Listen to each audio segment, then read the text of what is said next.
te sēklu kopības, tā kā ēka telpa, kā nosaukt. Gan pārstrāde audzējumu soju, gan pārstrādēm. Tas ir tīrīšana. Tas tāds netīrāks, bet, soja paliek soja. Šeit ir eļļa, ko pārstrādā no paša no savas sojas, pārdod vietējiem zemniekiem, vai kam ir kaut kāda cūkopība vai govis, tēklas apcirkņi ar soju, kviešiem, miežiem, katrā ziņā visu, ko mēs audzējam, un šitā ir tā soja. Mēs esam vieni no retajiem, kas Latvijā viņu audzē. Tāds diezgan interesants produkts.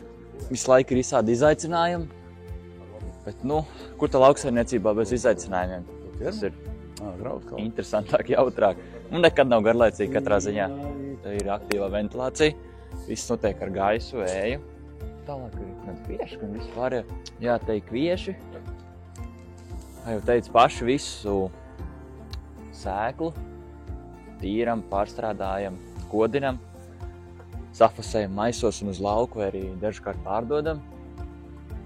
Tur tālāk ir viena no jaunākajiem šķirnēm, Bright, bet tā visticamāk, ka šogad netiks sēta, tā ir atstāta kā rezervei, bet tur tālāk ir teiksim tā vislabākā no mūsu sēklām, kas mums šobrīd patīk, ir Brigens. Tā ir no Stens pētniecības centra iegūta sēkla, tāda ļoti jauna. Ražīga pagaidām liekas. Audzējam tikai 1. gadu, bet šogad būs 2. gads un tad jau redzēsim.